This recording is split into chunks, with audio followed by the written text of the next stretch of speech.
1942, he stepped forth like some warrior of old to lead and inspire vast forces of men.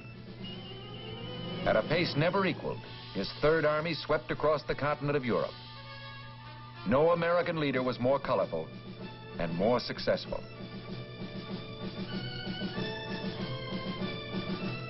General George S. Patton, Jr., dedicated to glory and the victory that was won. The name, the symbol, the victories, our history.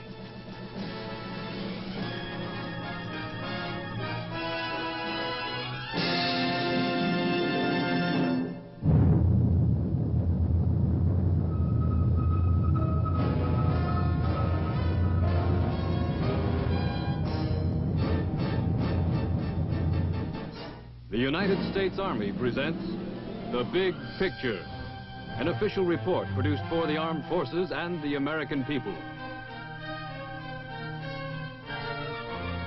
Our guest narrator, Mr. Ronald Reagan.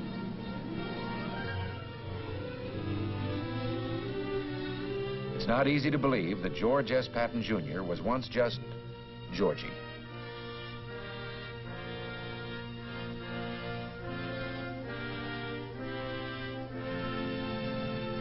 From his earliest years, this lad believed he was going to be General George S. Patton, Jr. His imagination was stirred by stories of great heroes of the past, told by his father. His military career began at VMI. At West Point, he proved himself a model cadet, although, like Washington and Napoleon, he could not spell. Rarely from this time on would Georgie flash this attractive smile. It just didn't go with his very serious ideas of soldiering.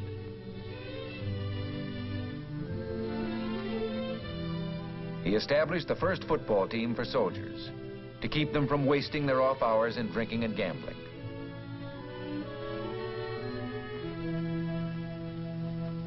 World War I. Convinced that this ponderous vehicle would someday come into its own, he studied it, rode into battle on it, became a hero alongside it. Our first tank commander, he would always be linked with the weapon that symbolized his driving, overwhelming personality.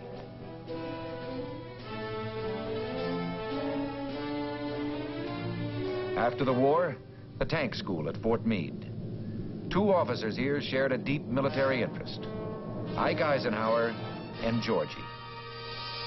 The fierce expression, his get-up at masquerades, reflected some deep instinct to play the role of warrior or fighter.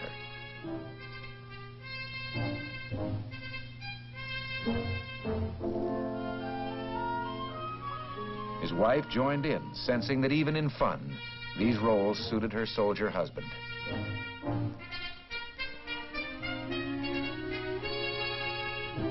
The time came as it had before, when the clothing of battle was to be worn by millions of Americans.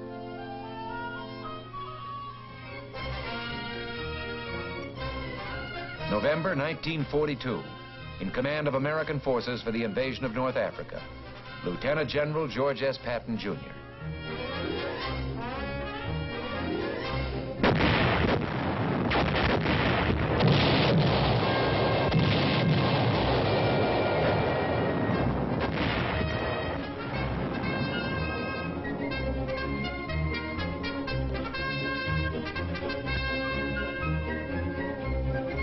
One of the outstanding features of a brief campaign was Patton's bold leadership, and later, the favorable impression he created on French and Arabs alike.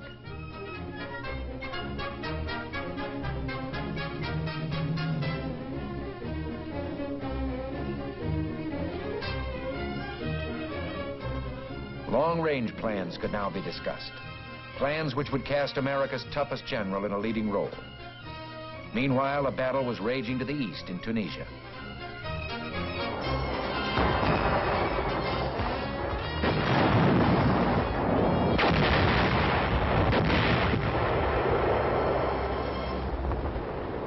His tankers, whom he roused to a pitch of fighting spirit, entered the fray.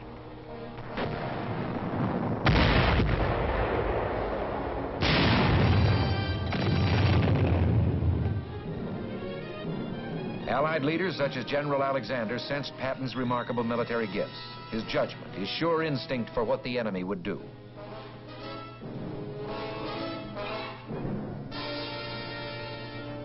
Patton set a tank trap for Rommel.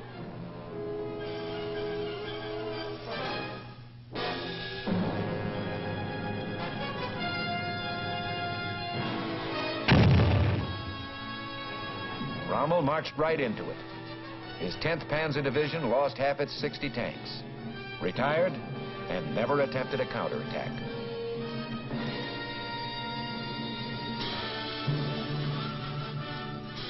His reputation grew. He looked forward eagerly to his next campaign. He'd been selected to command a new army, the 7th, slated for the conquest of Sicily.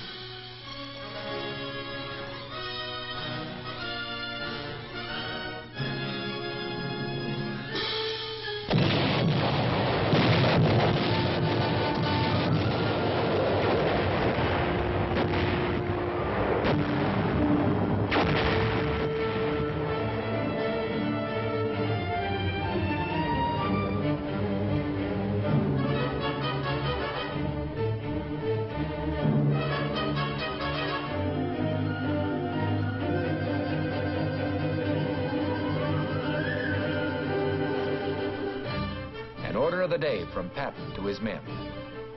Remember that we as attackers have the initiative. We must retain this tremendous advantage by always attacking, rapidly, ruthlessly, viciously, without rest. Keep punching. God is with us. We shall win.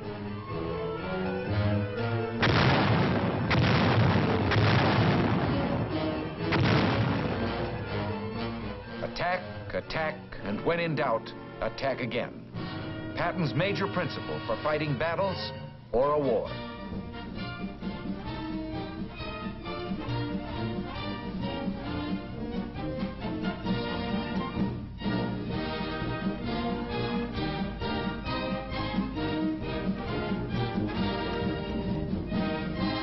His chief mission, he believed, was to arouse the morale of his men.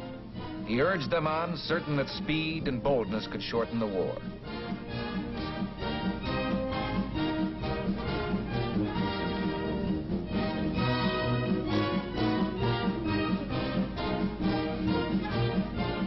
Like Monty, he believed in showmanship.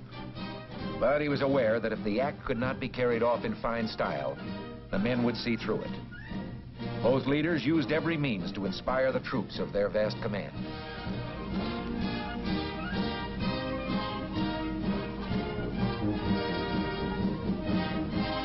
Sicily proved to be a model campaign. Sound tactics and a fighting spirit won the island in 38 days.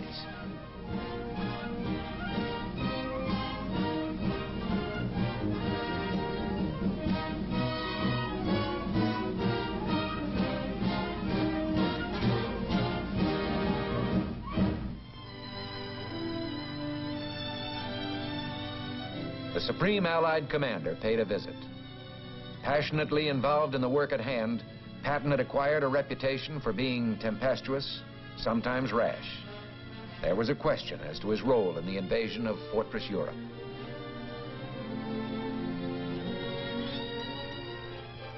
Then, his whereabouts carefully concealed from the German High Command, he appeared in Great Britain. New troops heard him in an introductory speech and called him Old Blood and Guts. The old-timers referred to him as the Old Man, who knew more about fighting than any man alive. He called a spade a spade. He told them to get mad and stay mad. They listened.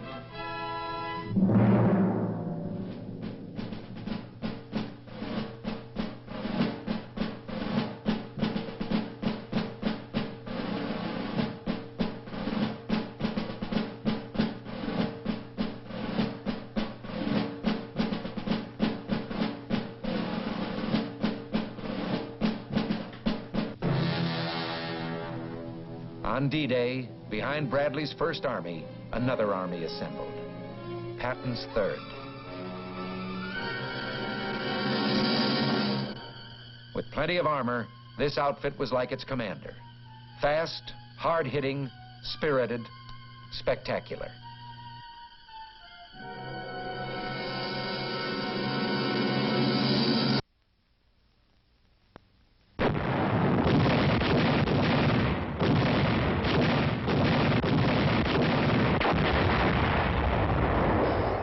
Cherbourg Peninsula began a rolling advance, an all-out smashing attack, the Patton version of a German blitzkrieg.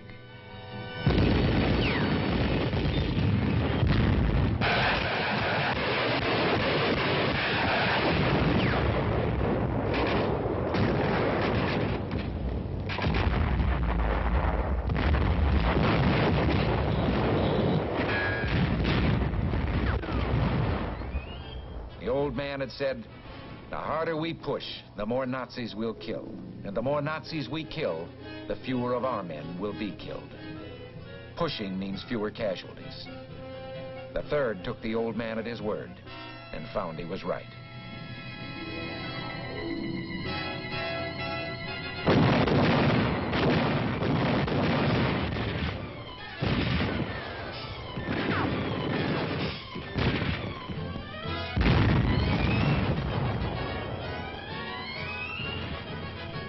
St. Malo, the beginning of a long list of towns, occupied by Germans one day, liberated the next.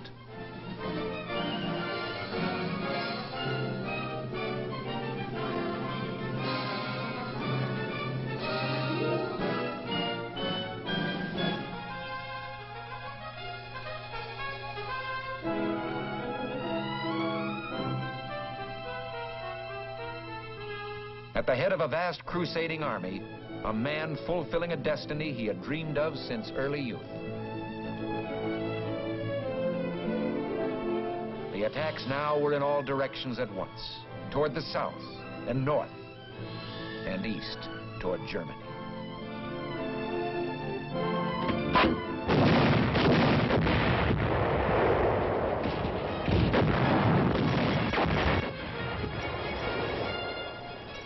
The 3rd advanced like a tidal wave.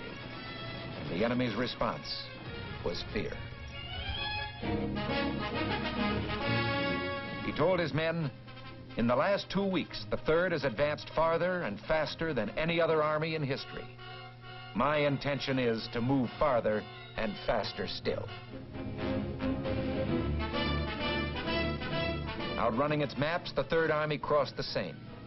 In his words, he was touring France with an army.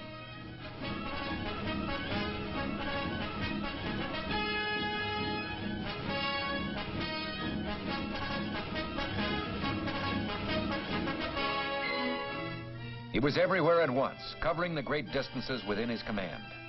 His use of light aircraft exemplified his eagerness to adopt any new means of increasing efficiency.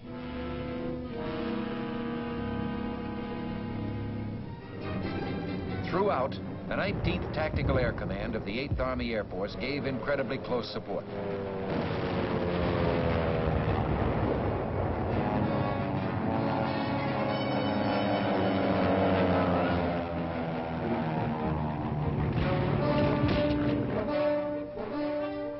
The astounding advances went on and on.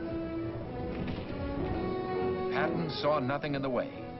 He was ready to push on into the heart of Germany.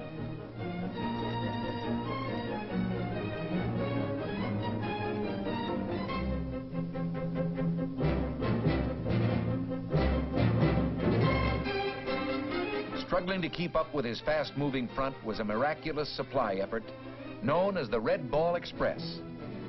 But now Patton's supply lines were strained to the utmost. Winter was approaching. Other Allied armies were feeling the pinch.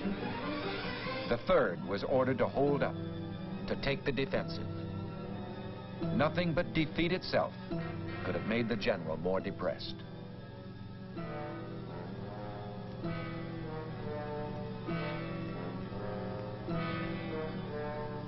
This was a difficult time for an army built to roll.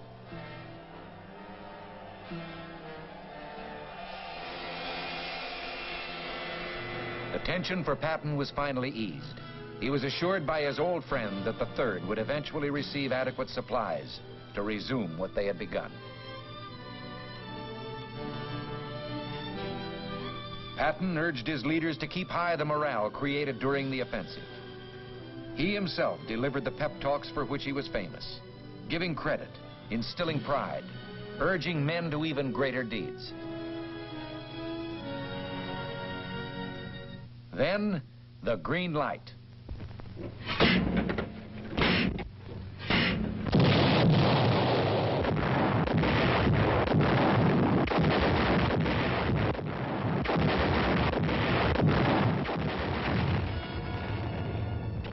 400 years, this fortress city had withstood every assault.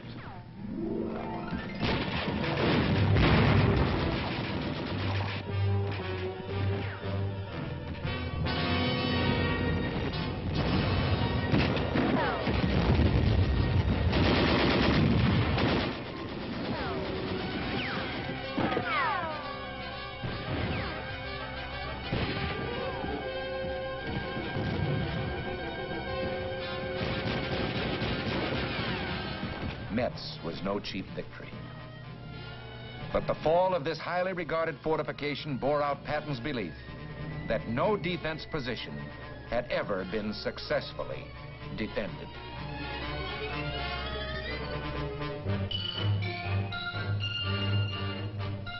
With General Walker at the front, new plans now. A great drive toward the highly reputed Siegfried Line. But an instinct for what the enemy will do had alerted him to a new danger.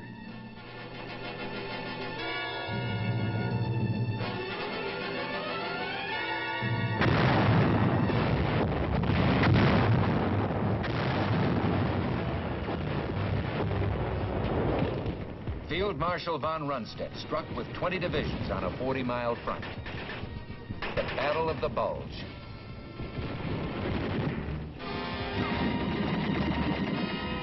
Patton was asked to speed what help he could. Could it be in 3 days, Ike asked? Patton's armored troops would make it in 2, dashing 100 miles over icy roads to Bastogne.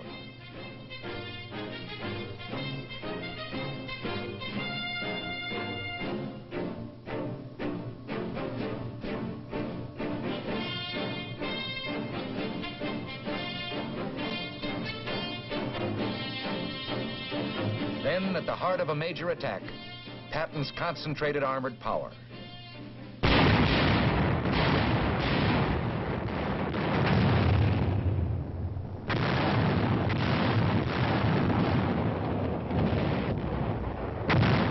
Terrible weather prevented a much-needed air attack. A religious man, Patton frequently prayed. This time, a prayer went out on thousands of printed cards for all his men to join in. Almighty and merciful Father, grant us fair weather for battle.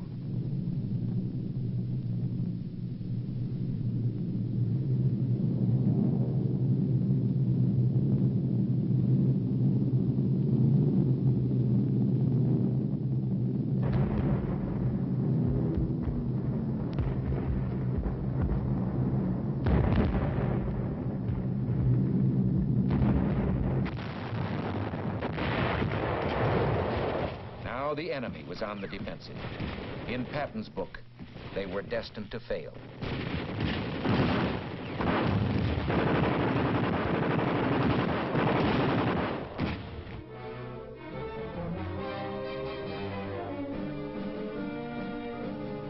The 3rd broke the back of the German offensive and began preparations for their own.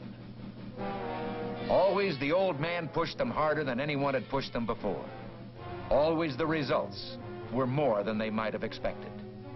For a commander who was so obviously a winner, they would do the impossible.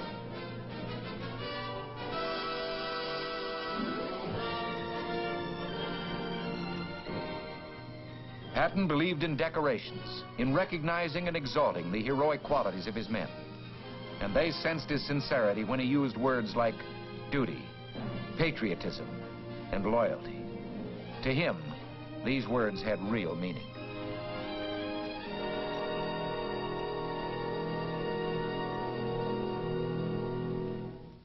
The Siegfried Line.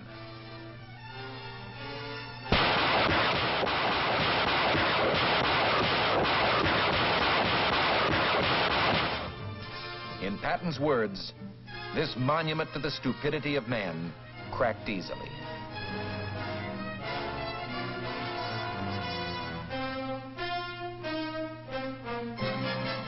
The famous 3rd was now on the loose again. on a spring rampage that would bring the war to a close before summer.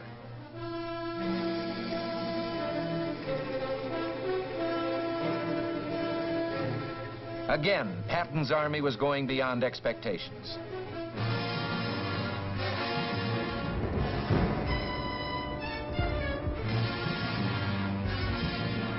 The enemy believed Patton would pause at the Rhine. He went right across.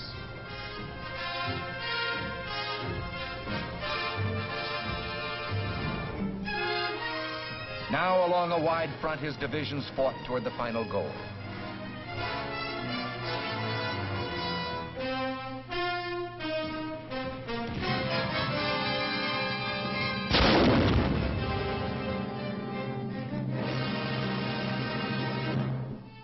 Always, he took time out to give credit where it really belonged, to the men, to Private Harold A. Garman, the Medal of Honor.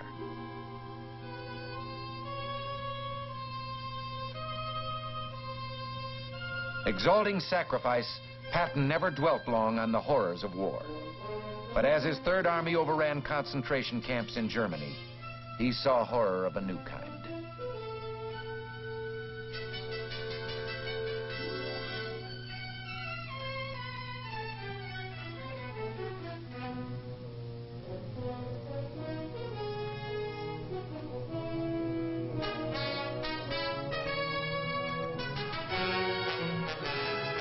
Victories piled up as the Third turned southwest to link up with Soviet forces in the Danube Valley.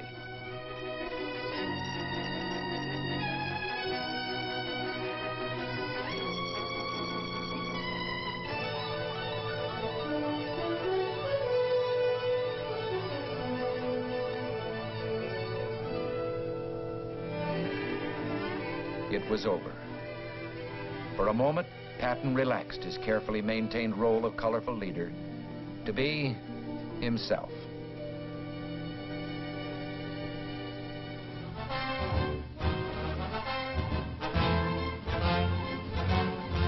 On his return, Americans showed their gratitude.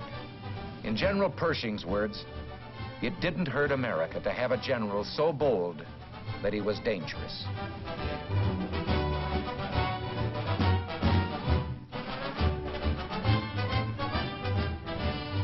Los Angeles went all out in its reception. With him was General Doolittle, whose 8th Air Force in Europe did so much to assure final victory. Although no unit, no individual won the war, we're fortunate in having one here tonight with us who had a large part in winning the war. I'm pleased and proud to have been privileged to fight by the side of General George Patton.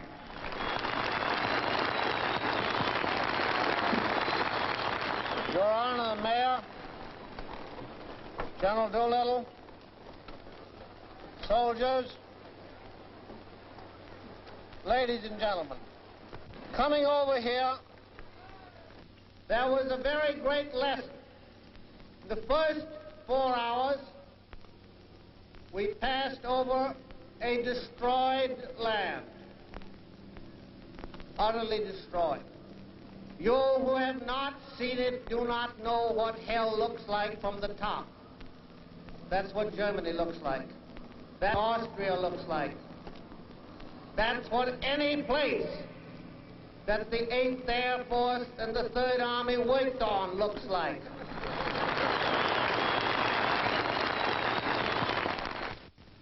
You must remember this, that from Brest to various towns in southern Germany and Austria, whose names I can't pronounce, but whose places I have removed,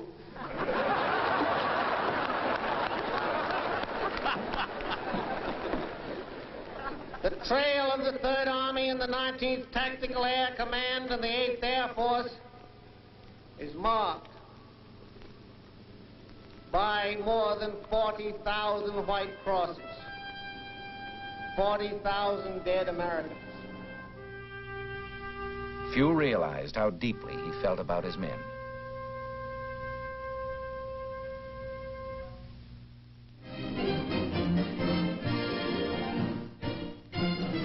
Germany, with no more battles to win, Patton watched Americans compete on the playing field. Again, he saw the fighting spirit, the will to win, a quality he loved and admired, and which epitomized himself.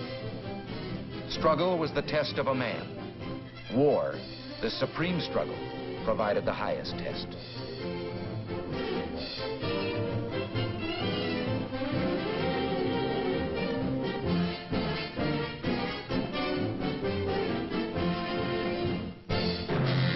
He had expected his own death to be spectacular. In this one prediction, he was more mistaken than in the planning of any battle.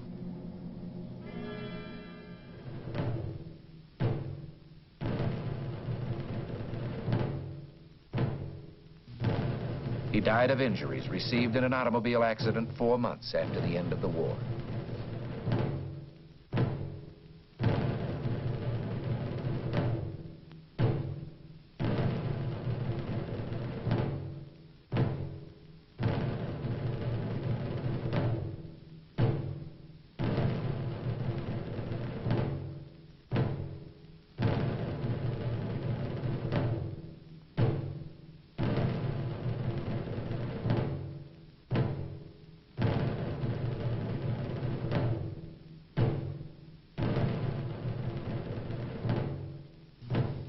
Place of burial among the men of the Third Army who had fallen in the Battle of the Bulge.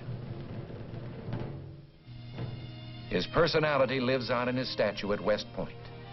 He lived for action and glory and reached the heights in serving his country.